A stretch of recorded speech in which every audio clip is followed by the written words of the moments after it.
Thank you for joining us today on this exciting webinar.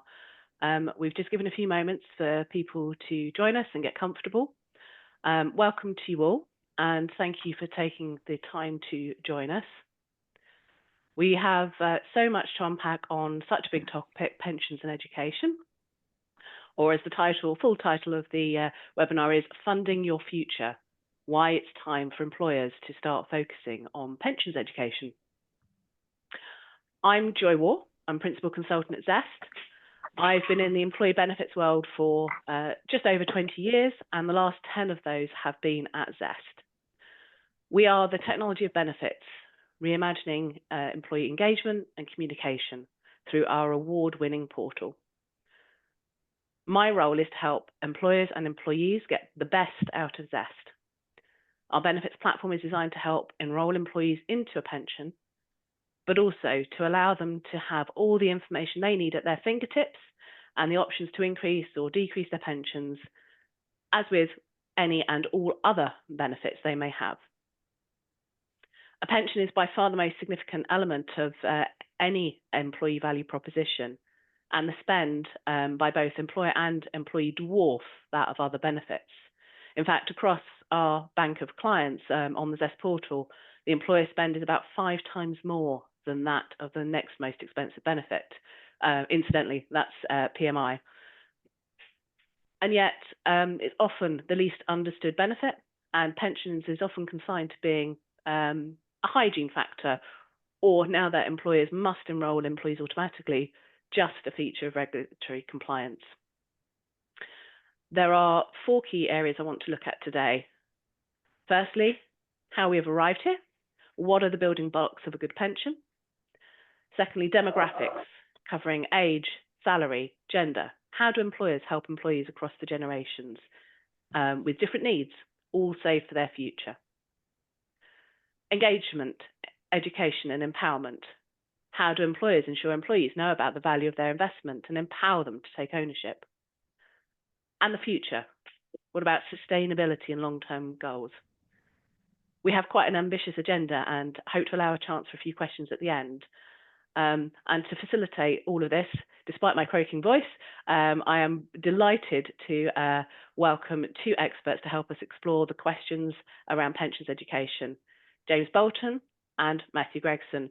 Just a bit of an apology from Matthew. You'll see he's on the phone. We had a few technical difficulties this morning, but I'm sure we'll cover that all off ourselves.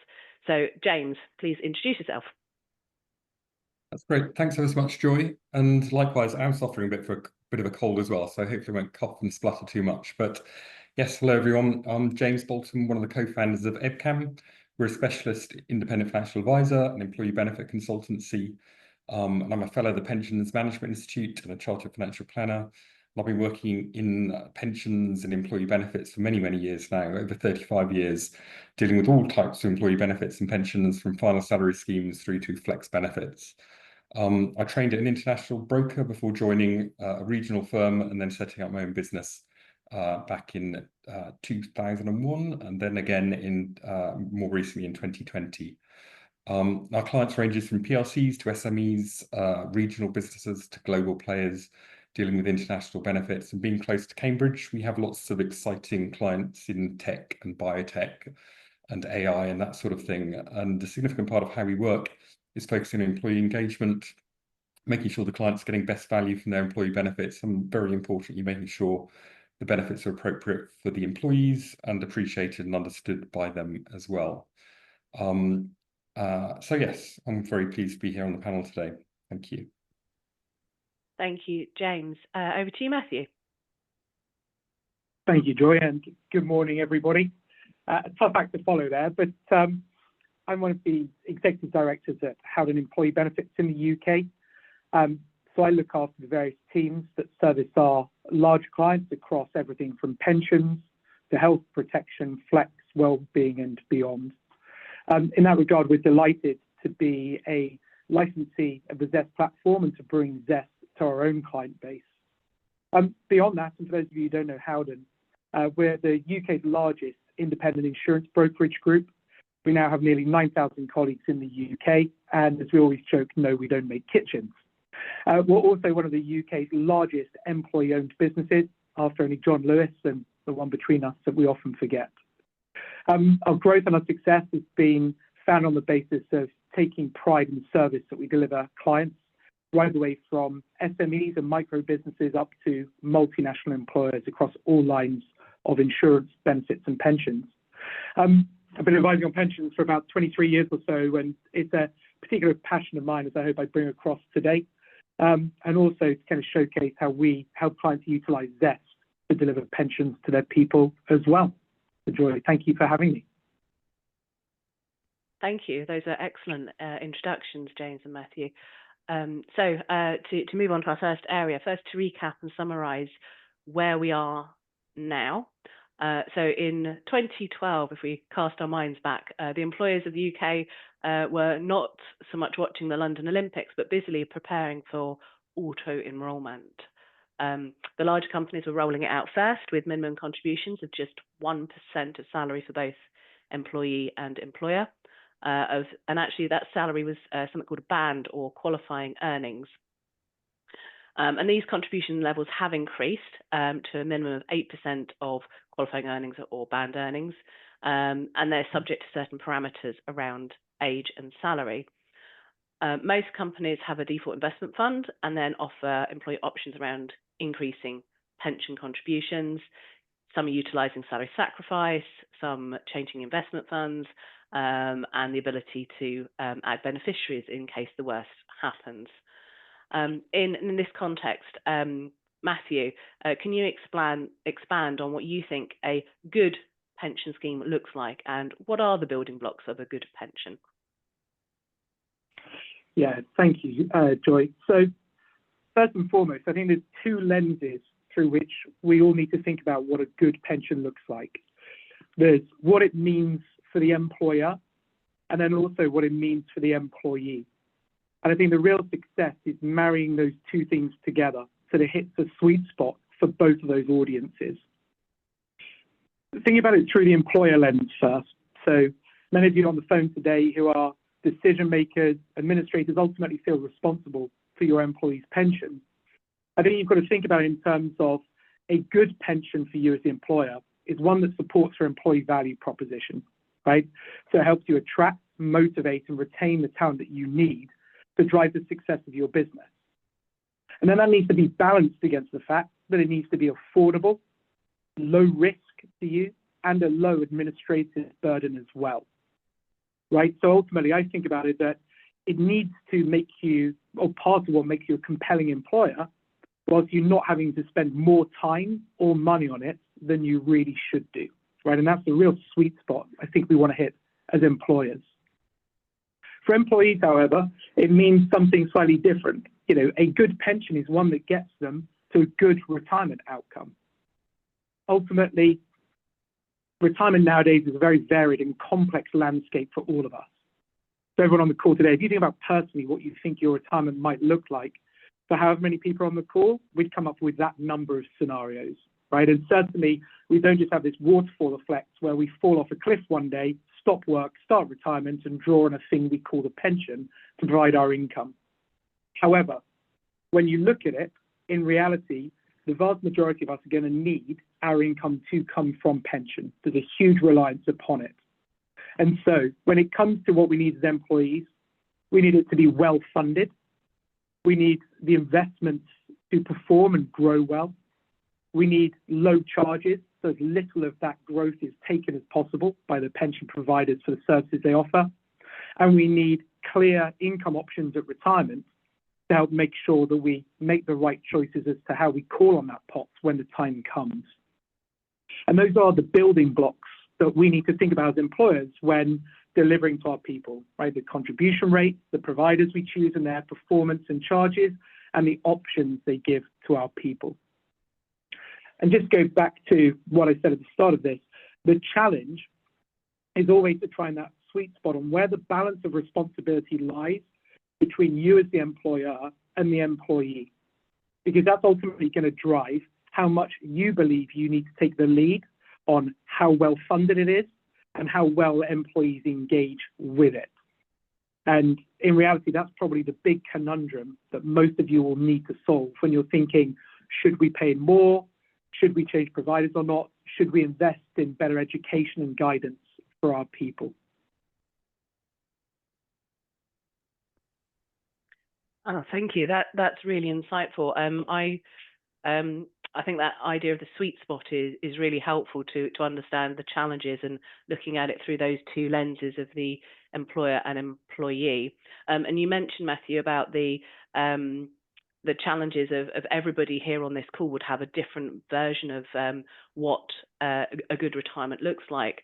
So that's probably a good launch pad to talk about the challenges of a diverse workforce. And thinking about some of the demographic issues we have, to focus firstly on age and generational differences. Gen Z, Gen Z, I don't know how Americanized you want to be. Gen Z is probably the first generation to have the pensions auto-enrollment environment normalized. And in so many ways are in quite a strong position because they have been making some of those contributions.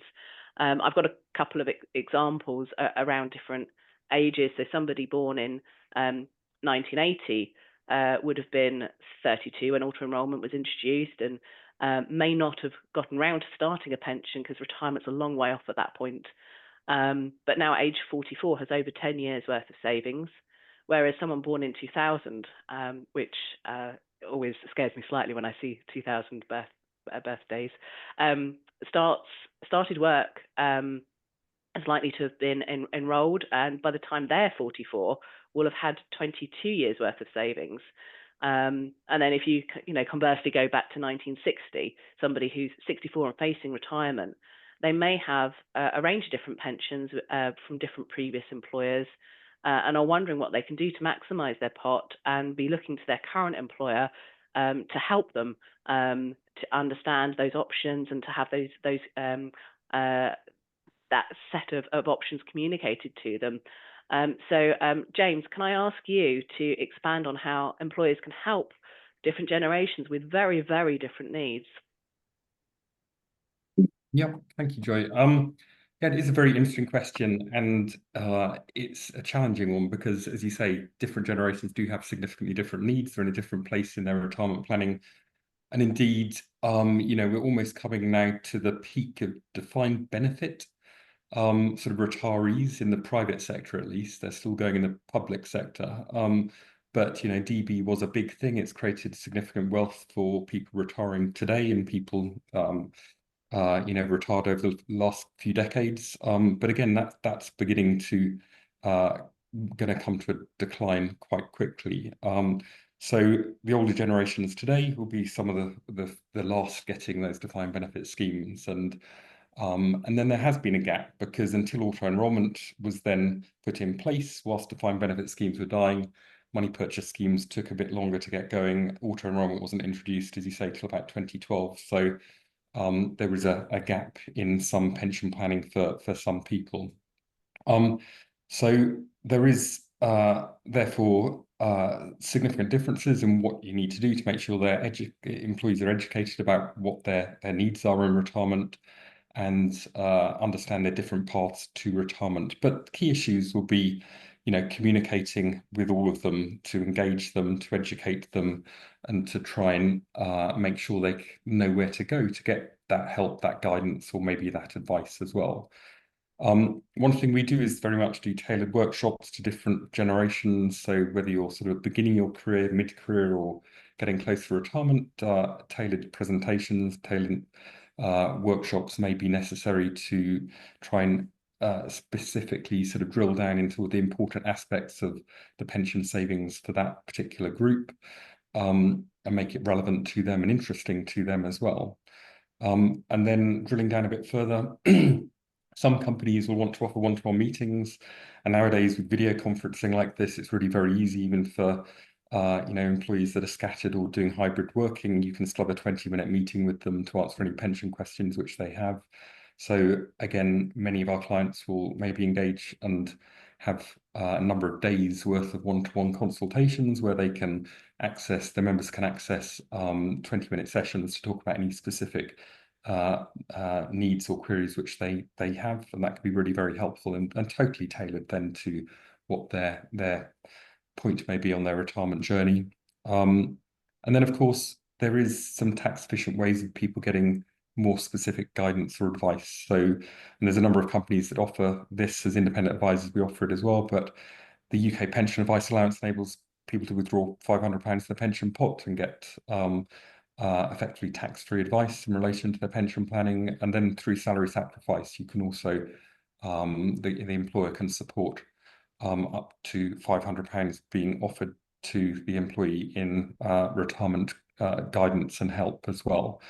And again, that could be offered via salary sacrifice or paid for by the employer. So there are different solutions that can be put in place depending on maybe the employer's budget and the employer's appetite to actually offer some of these solutions. And also there's a money advice service and Pension Wise, where again, those getting close to retirement who are over age 50, they can get a free appointment with Pension Wise to discuss their retirement options. So again, that's something that it's well worth the employer being aware of and promoting, and very much also using the workplace pension provider which they've chosen to make sure they're engaging with them and using all the tools that they facilitate. So quite often, most workplace pension providers may offer specific presentations. They may offer workshops. They have tools and calculators and all kinds of things that can be very useful. And of course, on Zest, on the benefit platform, you can also promote all these tools and do targeted communications through your engagement platform as well to specific groups of people.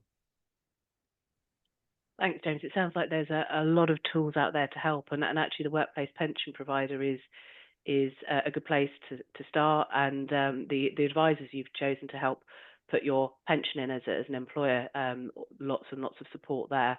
I'm just thinking about the salary demographics. We've got a widening salary range. You've got those that are on minimum wage and those that are hitting upper caps, and obviously the lifetime allowance has come, it's gone, and it may come back again. James, just very briefly, could you touch upon how employers could help those at both ends of that spectrum as well? Mm-hmm.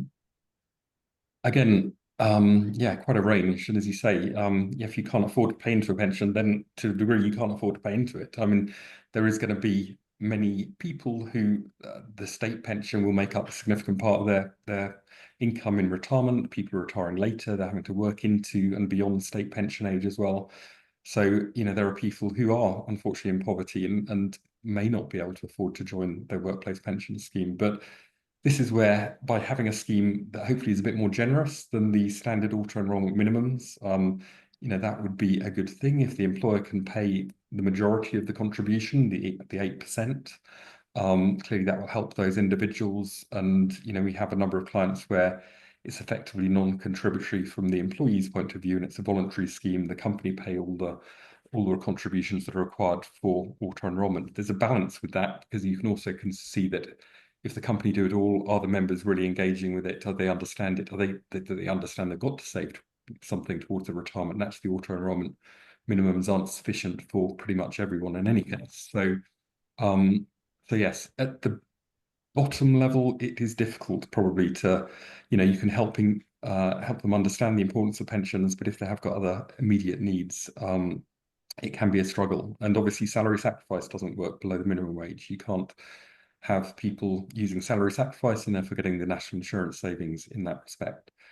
The government have obviously published their Extension for Auto-Enrollment Act 2023, so they're going to be lowering the age limit to 18 for minimum entrance into auto-enrollment, and also removing the lower earnings limit. So I think those both make a lot of sense. So people be saving earlier a bit, they'll be saving more because they're not going to have that lower earnings deductor to qualifying earnings. So yeah, I think at the bottom end it's a real challenge. At the top end, it's a bit easier in some ways, because if people are restricted because they've used their £60,000 annual allowance, or maybe they're impacted by the tapered annual allowance because they've got income between £260,000 to £360,000, and therefore their annual allowance is reduced a bit, then obviously they're very fortunate in having a big income and the big ability to save. But yes, they'll need advice. They'll probably need to pay for aspects of that advice, and there are other things that they could consider. Obviously, ISAs are a very sensible way to save another £20,000 a year in a tax-efficient environment.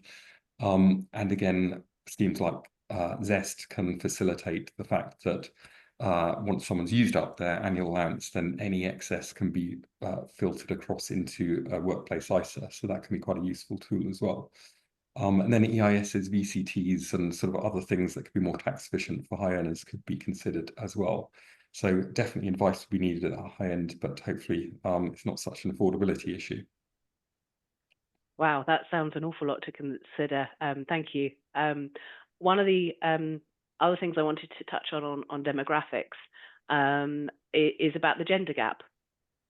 We've got some really powerful stats. One of our marketplace partners, Yertle, has supplied, and one of the headline ones is that on average, a 64-year-old man has over 139,000 more in his pension than a female equivalent, and that's because women are 3 times more likely to work part-time.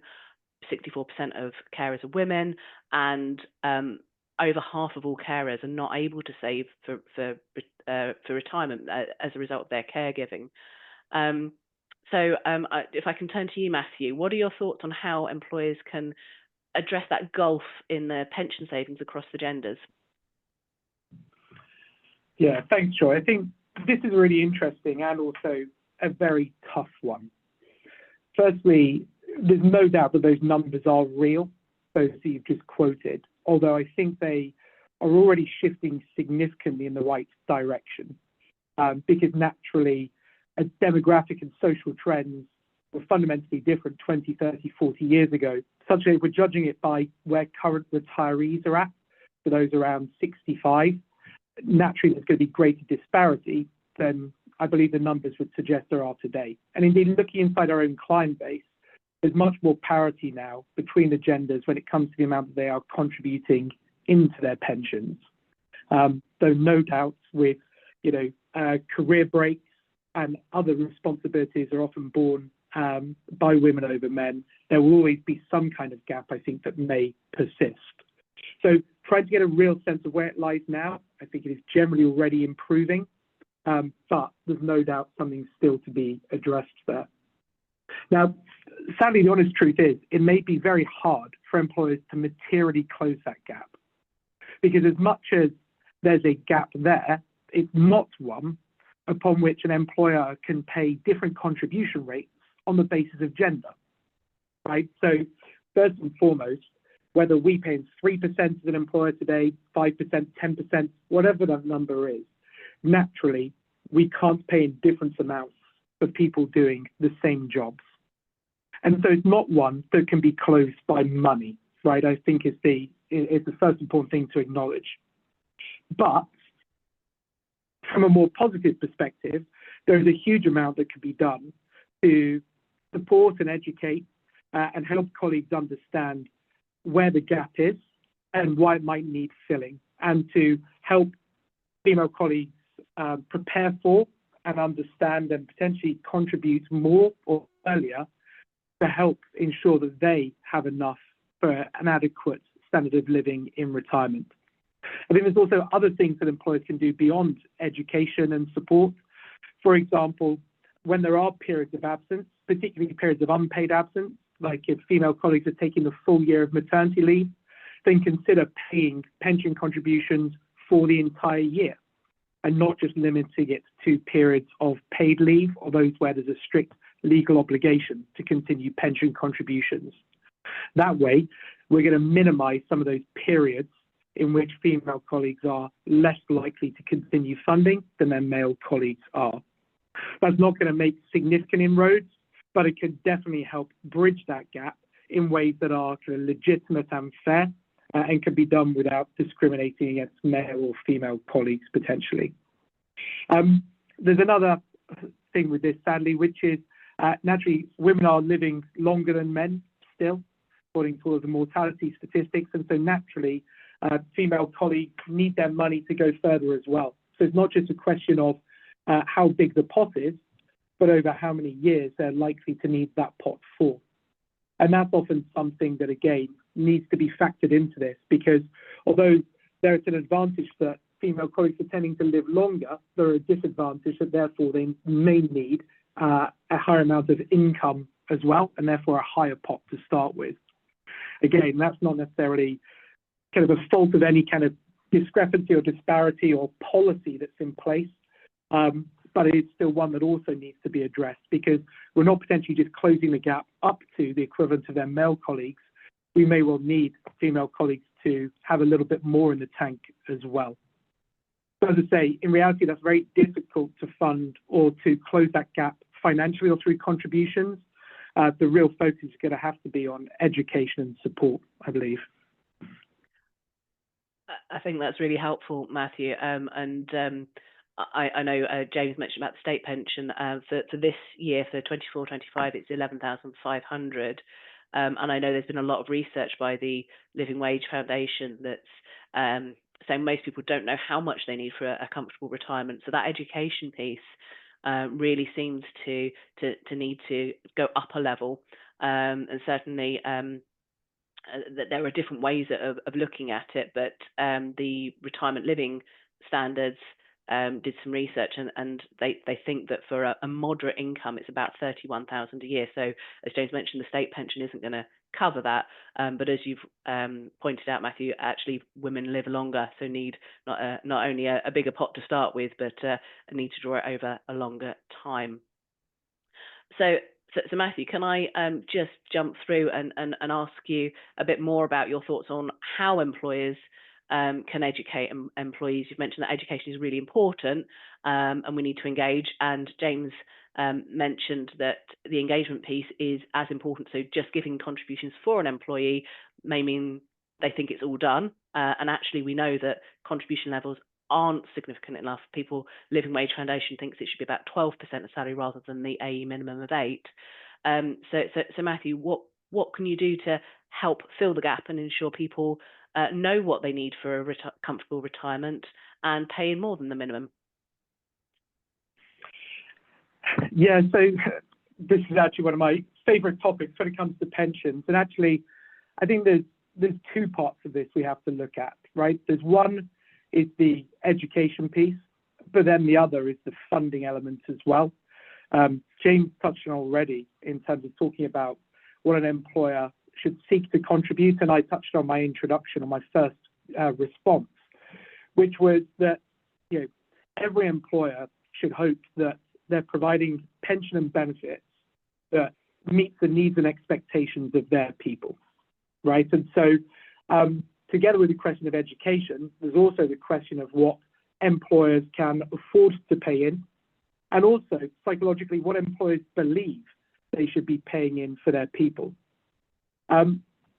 Interestingly, pensions are typically the most sought after and most appreciated benefit, right? Joy, you touched on this in the introduction, and we know from our own research that when you ask employees out of all the benefits available, what do they appreciate and offer the most, pension almost always comes out as number one on average, right? So the majority of people would put pension above other benefits. And so then you've got to ask yourself the question, well, if it's appreciated to that extent, how much more beyond auto-enrollment should we be paying as an employer to stand out and differentiate us, if that's the needs and expectations of our workforce?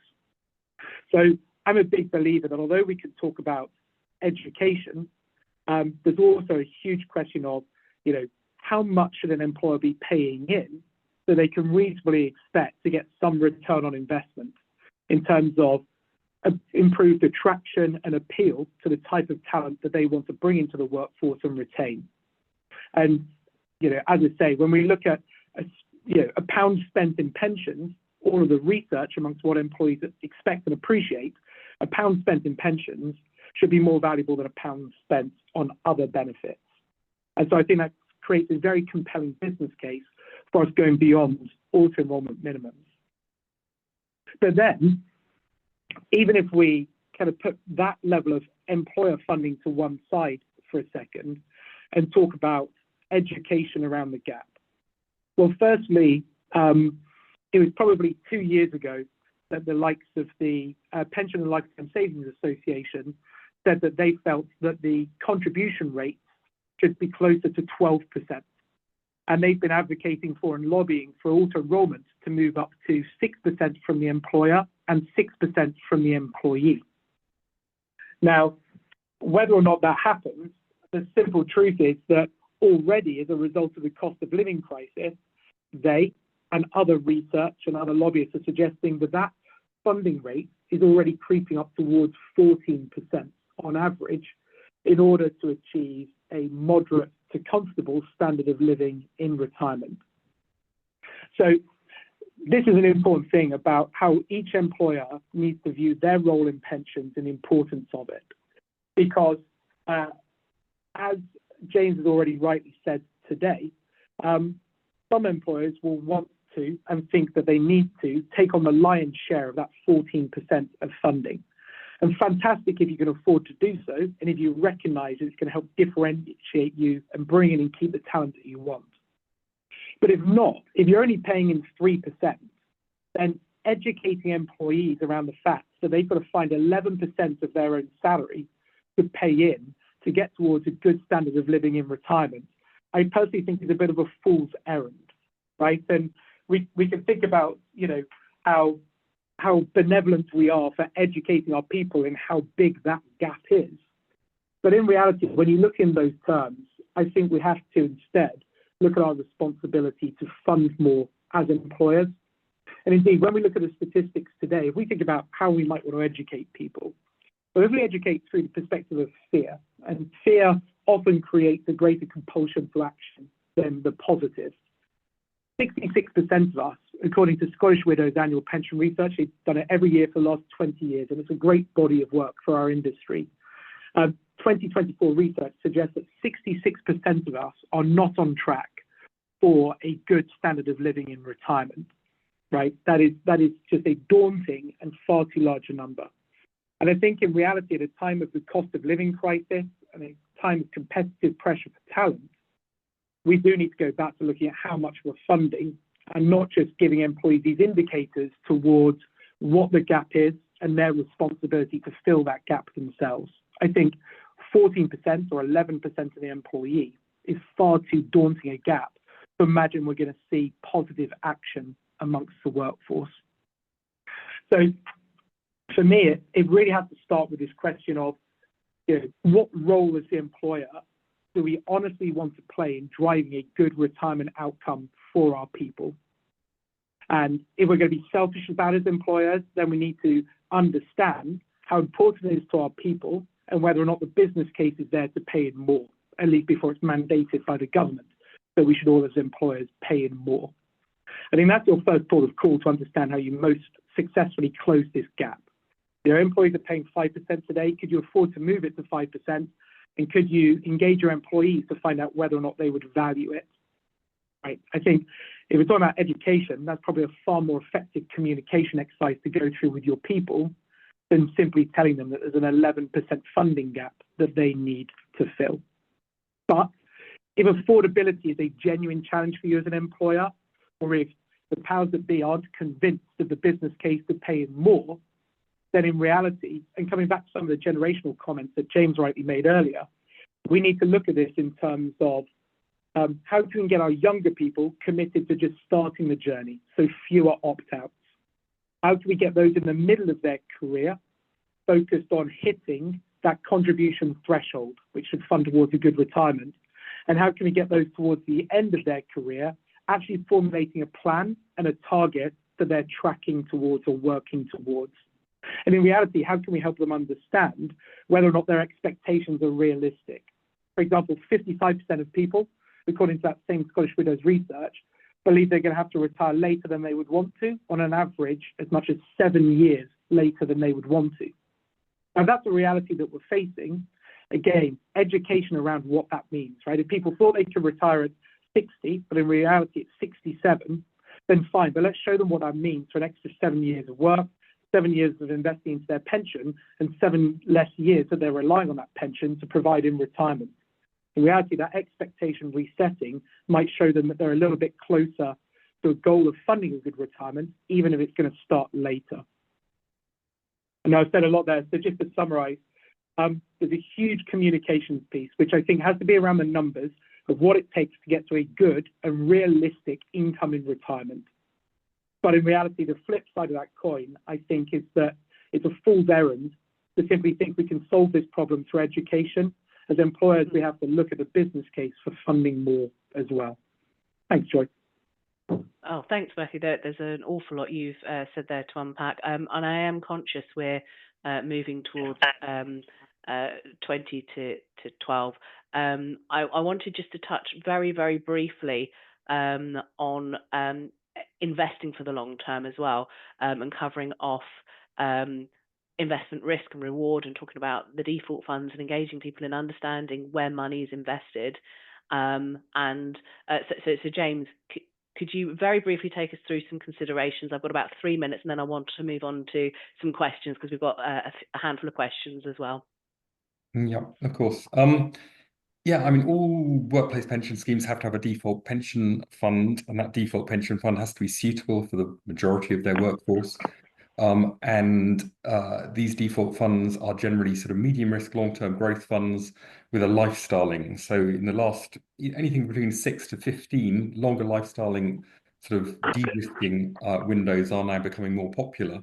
But anything between 6 to 15 years for retirement, then the investment tracks down into gilt bonds and sort of less risky, less volatile investments to try and secure the gains they've made over the longer term growth, and have less volatility as people get closer to retirement. And there's lots of options as well as people get closer to retirement about whether they're aiming to encash their pension, to go into drawdown, or buy an annuity, and that can also impact where people end up and what sort of asset mix they have at retirement. What we've been seeing recently is, firstly, I mean, investment is a key issue, and we can talk about charges, and charges make a difference. We can talk about contributions. Obviously, contributions make a difference, but actually, the better the investment fund, it can make a tremendous difference to someone's outcome in retirement as well. And therefore, reviewing your default investment fund, making sure it's suitable for purpose, making sure it's suitable against the market and it's performing well, I think has a really good, can create an advantage for your workplace pension scheme.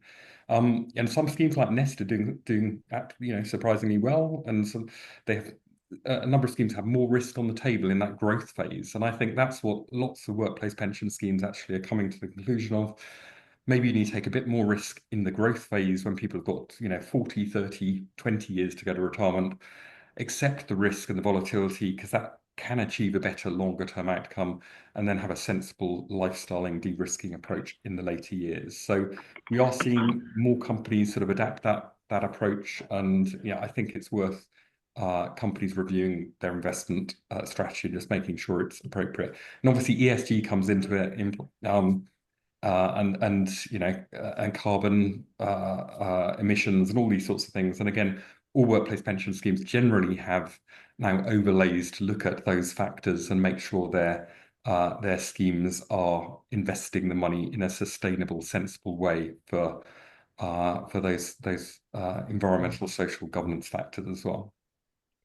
Okay, so it sounds like we need to understand as employers what the aim is, and look at the different life stage that somebody's at, and also an employee understand that they need a higher risk in that growth phase, and perhaps take some ownership and have some education around what it means, and have that tapering down. So if they're going to, as Matthew said, retire at 67 rather than 60, what does that mean for their investments, and how do they maximise some more growth, and then have the security as they approach retirement at that later date? One other quick key thing is, obviously all schemes have a set retirement age, and generally it's 65 or something like that. Well, 65 means nothing nowadays, because people retire at 67, state pension age for many people, or later or earlier. And if they don't get that retirement age right, they'll be potentially sort of de-risking it to the wrong date.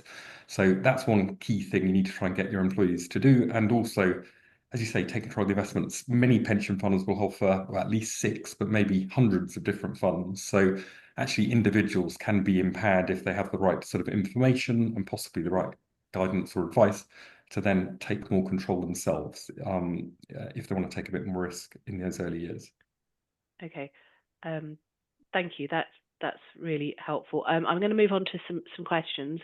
I have, the first one is there any educational content you'd recommend to help educate, empower employees when it comes to their pension contribution? I think you've mentioned a few. So was it, James, you mentioned, is it the Money Advice Service? Yeah, the Money Advice Service and PensionWise, they have some good education tools. They have some good calculators for doing retirement forecasts and calculating sort of what type of income you need in retirement as well. And then the pension providers, I mean, they do, all the main workplace pension providers, they do have generally good videos and webinars and things that you can access. So do try and engage with those as well. And hopefully your broker will be able to point you in the right direction for that. Brilliant, thank you. And then Matthew, I'm going to ask you to answer the next one. Does using employee benefits technology improve the way employees can view the breakdown / contributions of their pension? Yeah, absolutely it does. There's no doubt that having technology in place makes the benefits more accessible to your people. And we've seen this time and again, both in terms of how you're able to communicate with and educate your people so they're more aware of what's happening in their choices, but also it's removing a barrier to action. But I can simply click a button to say that if I want to up my contribution, seeing the immediate impact on my take-home pay, and hopefully that number being smaller than I imagined, be able to arm people with that money in a way that technology can, is a hugely powerful step to removing those barriers to employees taking action. So we see huge success in pension campaigns through Zest with our clients for sure. Brilliant, thank you. And just following on from that, what are some of the successful strategies companies have used to simplify pension education, particularly for younger employees? So Matthew, did you want to come back on that one? Yeah, absolutely. Thank you. So I think there's a couple of things. For example, Pensions Awareness Day, that many of you will know, was a couple of Mondays ago. Again, that's a great resource for kind of curating that information and pushing it out to your people to guide them. And around this Pension Awareness Day, for example, it's all around taking one action or making one commitment.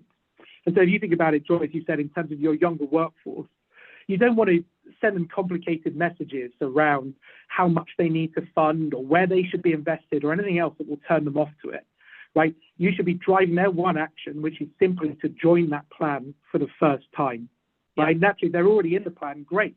Tell them their next step is to think about putting in a couple of % more. But if we can simplify it down and generally help build confidence that saving in that way is a good thing for them, that's enough. Strip away all the complexity and all the other concerns they may have and focus on their one action or their one next step. I really like that one next step. That's really helpful. For me, mine is to increase my pension by 0.5% every time I kind of think about it. So, and that's something I do as a just try and make sure that I do 0.5% each time I get the opportunity. So I think that one thing is a really good tip. Thank you, Matthew. And then going back to James, we have a question that given that Gen Z places a high value on social responsibilities, how can employers integrate ethical, sustainable investment options in their pension? So I think you were just touching upon that as well at the end of the last point. Yeah. Well, many workplace pension providers will have specific funds that are ethical or have some sort of social aspect, or there's one pension provider that also offers a carbon neutral fund, so by offsetting and their investment strategies. So there are ways specifically either the company or individuals could select specific funds to take that action, but also all workplace pension providers have got this now overlay, and they are trying to improve and consider every aspect of ESG and environmental social aspects, and also the carbon position within their fund. And they've set themselves targets pretty much to be sort of 50% carbon neutral by 2030 and fully carbon neutral by 2050, pretty much all of them. And they don't want to be invested in any stranded assets, because if they are invested in something that isn't going to be playing the game and is going to be emitting carbon, and then it's going to be worthless in the future. So most companies, most pension providers within the default funds are taking this very seriously in any case, but individuals can clearly take more control of it themselves and act earlier if they wish to do so. Brilliant. Thank you. I am conscious we are a couple of minutes over, so I just want to give the opportunity for any final pearls of wisdom. So James, one line on a pearl of wisdom for the takeaway. One line. I would say apps. As you say, talking about the younger generation, everyone lives with everything in their phone nowadays. So you can have your Zest Flex platform in your phone. You can have your pension fund in your phone. You can update your nomination. You can do everything immediately on your phone, and trying to get people to engage with their benefits and their pension on their phone, I think, is something that's going to create more engagement and ownership, maybe.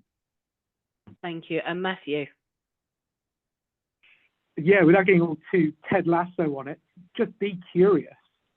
Be curious about your own pension, and when you understand that better, if you're responsible for your company's pension, translate it into understanding the needs of your people. Go ask them the questions, because ultimately this is a factor of your time and money, or the company's money and your time. And knowing how much you should commit to that comes down to how much your people value it. So get out there, talk to your people, be curious about what they want and expect.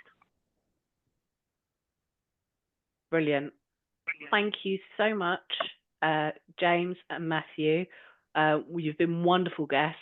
I think that's been a really helpful and encouraging conversation. And thank you to everyone who's joined us on the webinar. We will send out a recording to everyone who signed up. If you want to chat further, then absolutely please do get in touch. And I will also ensure any of the references we've quoted will also be listed as well. And thank you for the questions. So all that's left for me to say is thank you again and goodbye.